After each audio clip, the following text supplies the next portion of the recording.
We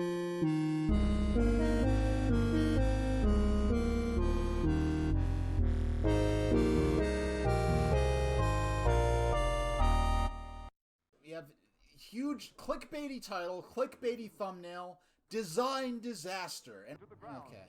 Navy and Army men risk their lives. And mind you, this is by I believe, a crew of people that put this together. This is a major, I mean, they have a little check mark next to them on YouTube. So this is a major, this has more than 200,000 views. So that's why I took it so seriously, some of the mistakes that they made the here. airship is rooted in the pop.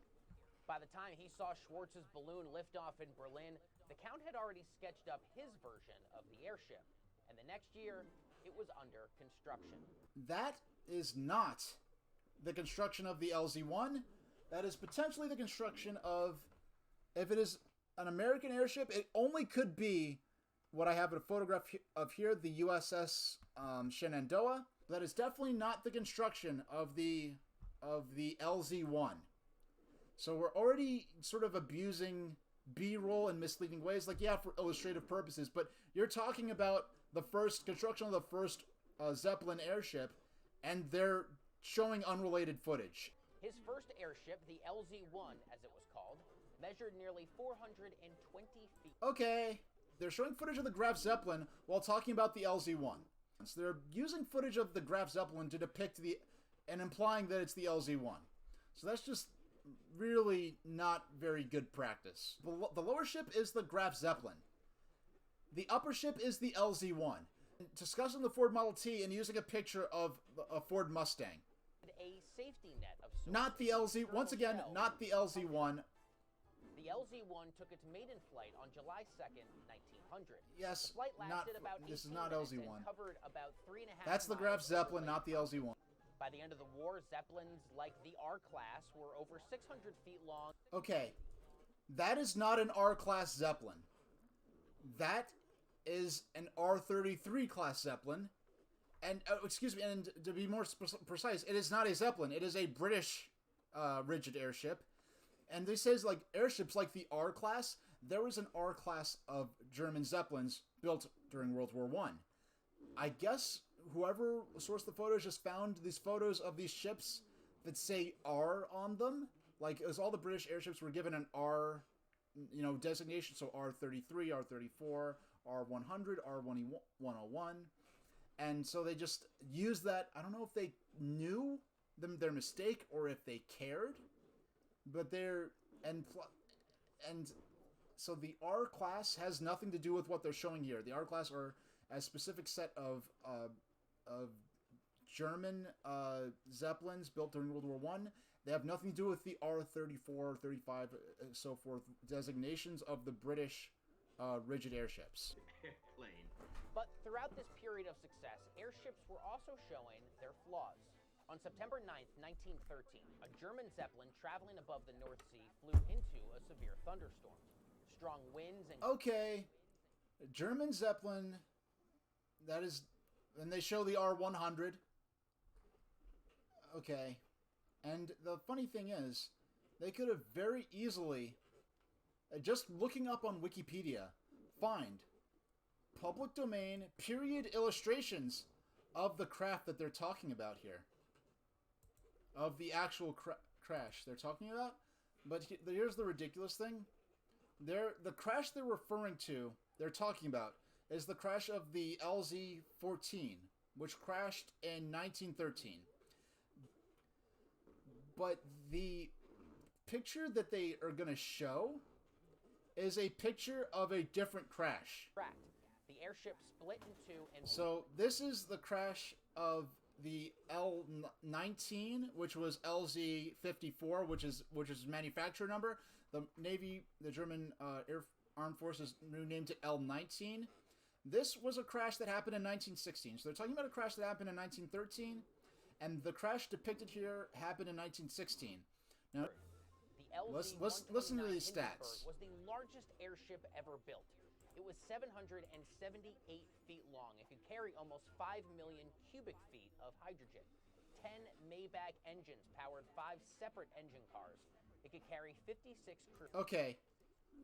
Except for 56 crew, Every single one of those stats was completely incorrect. They got all those numbers wrong, and that's very embarrassing. 778 feet, it was actually 803 feet. 10 Maybach engines, actually 4 Daimler-Benz engines. 5 power cars, actually 4 power cars. Gas volume, they say nearly 5 million. It was actually over 7 million feet of lifting gas.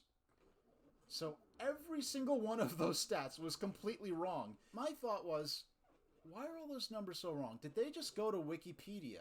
The numbers, the stats they had listed on Wikipedia for the Hindenburg were correct. So, and I really just let go of it. Okay, they just got all those numbers wrong, whatever. So then I started just reading the Wikipedia article for the Hindenburg. The first major section is describing the design history of what led to the design of the Hindenburg. So let's read this here.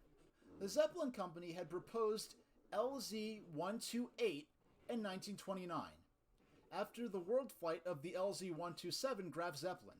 This ship was to be approximately 778 feet long and carry nearly 5 million cubic feet of hydrogen. 10 Maybach engines were to power 5 tandem engine cars, though a plan from 1930 only showed 4. The disaster of the British airship R-101 prompted the Zeppelin Company to reconsider the use of hydrogen, therefore scrapping the LZ-128 in favor of building a new airship designed for helium, the LZ-129. And look at that. Look at the numbers that Cheddar lists as the stats for the Hindenburg are actually the stats for the unbuilt LZ-128 instead of the actual LZ-129. So what that means is that whoever was doing the research for this just jumped, and I never, it's hard to nail someone so specifically for misusing Wikipedia, and they just copied and pasted those numbers, assuming that they were the stats for the LZ-129 Hindenburg, and they did not actually look at what they were copying. They had correct information, but they were not looking at what they were copying because they were copying the stats for an unbuilt airship that preceded the design that was planned, and then they canceled the LZ-128 and built the Hindenburg LZ-129 instead. So we just caught them flat out just going on Wikipedia, just scrolling down, seeing the first description, the first stats they see, and just copying those down. So that is probably the most egregious of the errors that were made. They used the stats from a ship that was never actually built, and assuming that those were the stats for the Hindenburg. And I scrolled through all the comments. None of the comments I saw called out them using the stats of the unbuilt LZ-128, which had only been the furthest they got along. They built the blueprints, and there are actually photos that exist of wind tunnel tests of the unbuilt LZ-128, but they canceled it and built LZ-129, which was then named Hindenburg. So we have stats. They're using stats for an airship that was never even built because of them copying and pasting from Wikipedia, not paying attention to what they were actually copying. Between Germany and the United States that year.